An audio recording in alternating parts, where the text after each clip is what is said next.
Salam, selamat malam Bapak Ibu, saudara-saudari yang dikasihi Tuhan. Senang dapat jumpa kembali bersama saya di sini Z Ferry dalam renungan malam Pendeta Dr. Erastus Sabdono. Malam hari ini bertemakan legalitas warga kerajaan surga.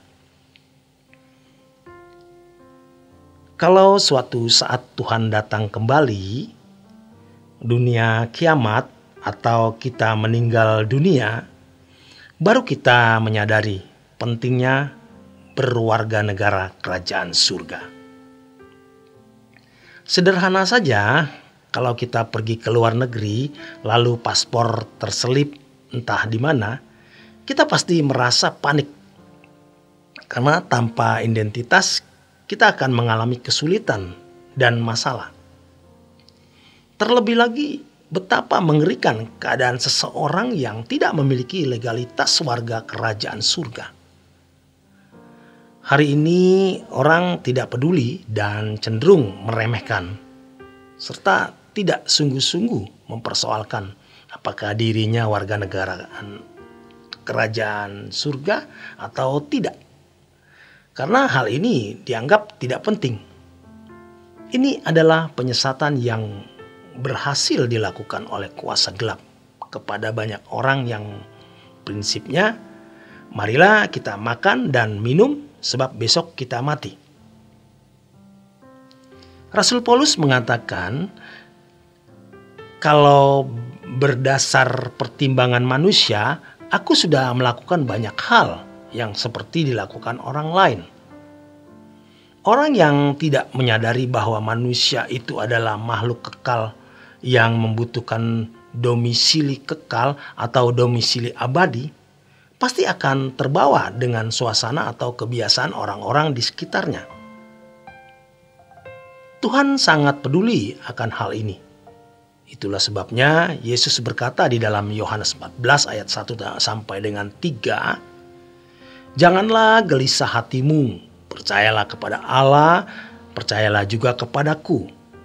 Ayat ini berlaku bagi kita yang gelisah. Yang tidak gelisah, tidak berhak punya ayat ini dan tidak perlu memperhatikannya. Ini hanya untuk orang yang gelisah, orang yang memperkarakan nasib kekekalannya. Sayangnya banyak orang tidak gelisah untuk hal ini. Yang digelisahkan adalah hal-hal yang lain yang tidak pokok. Gelisah belum menikah, belum punya anak, belum punya rumah pribadi, penghasilannya kurang banyak, dalam ancaman, dan karena berbagai penyebab lainnya. Mereka gelisah karena penghidupan, tetapi tidak peduli dengan realitas kekekalan. Dan jika Tuhan berkenan memberikan kita kasih karunia-Nya, kiranya Tuhan memberikan kita kegelisahan ini. Ini kegelisahan yang kudus, kegelisahan yang positif. Apa yang akan terjadi dalam hidupku ketika aku menutup mata? Kalau dunia mengatakan, berpikirlah realistis, kamu masih menginjak bumi. Jadi jangan pikirkan soal nanti. Kamu belum di surga, kamu masih di bumi. Jangan berpikir tentang surga, sebab itu kehidupan yang akan datang nanti. Justru itu tidak realistis. Yang realistis adalah orang yang memikirkan nasib kekekalannya. Sebab kita bukan monyet, bukan kucing, bukan babi, bukan kodok, bukan sapi, anjing, atau kucing. Kita bukan hewan. Kita adalah manusia yang memiliki keberadaan kekal. Dan ini harus disuarakan. Jangan sampai kita menjadi orang yang tidak peduli lagi.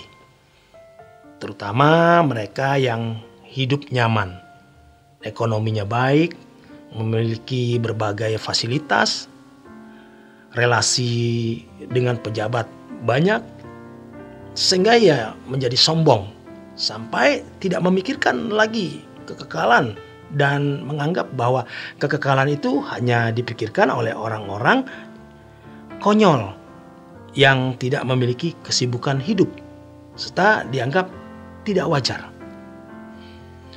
Maka kita harus mempersoalkan apakah kita benar-benar sudah memiliki legalitas sebagai warga kerajaan surga. Kita bisa berkata, aku percaya, aku anak Allah, dan jika mati masuk surga. Boleh, silakan. Tetapi nanti bisa berbeda keadaannya atau kenyataannya.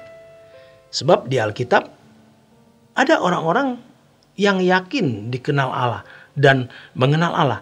Namun Tuhan berkata kepada orang-orang ini, aku tidak kenal kamu. Ini mengerikan. Itulah sebabnya kita semua harus bisa diungsikan. Migrasi ke rumah kita. Bukan rumah kedua, melainkan rumah kita satu-satunya. Di bumi ini kita hanya musafir. Kita hanya sementara dan hanya menumpang. Kalau kita membaca ayat-ayat berikutnya, ini adalah kegelisahan yang dirasakan murid-murid yang hendak ditinggalkan oleh Tuhan Yesus. Tuhan Yesus menyatakan diri akan mati, tetapi bangkit dan naik ke surga. Murid-muridnya pun gelisah dan bertanya-tanya, lalu bagaimana nasib kita nanti? Yesus menenangkan dengan berkata, janganlah gelisah hatimu. Percayalah kepada Allah, percayalah juga kepadaku. Selanjutnya, Yesus katakan, di rumah Bapakku banyak tempat tinggal. Artinya luas, dan memang jagat raya ini adalah sebenarnya wilayah Allah kita. Jadi kalau kita berkata, datanglah kerajaanmu, jadilah kehendakmu di bumi seperti di surga. Samayim, itu tempat yang luas, yang tak terbatas. Dan Roh Allah mendiami jagat raya ini. Tidak ada wilayah sejengkal pun yang lolos dari kehendak, kehadiran, dan hadirat daripada Allah. Tentu Tuhan Yesus berbicara kepada murid-muridnya dengan konteks berpikir murid-murid yang waktu itu yang masih sempit, naif, picik, dan agak primitif. Tuhan Yesus meyakinkan bahwa ada tempat di sana. Jika tidak demikian, kata Tuhan Yesus, tentu aku mengatakannya kepadamu. Artinya, kamu harus mempercayai. Kalau kamu tidak mempercayainya, kamu menghina aku. Seakan-akan aku bohong. Dan jujur saja, hari ini banyak orang Kristen yang tidak menghormati Tuhan. Buktinya apa? Mereka tidak menaruh pengharapan kepada Tuhan yang berjanji bahwa ada rumah Bapa. Kalimat, jika tidak demikian, tentu aku mengatakannya kepadamu. Ini seharusnya menarik perhatian kita. Dan mestinya kita berani menaruh pengharapan kita di sana.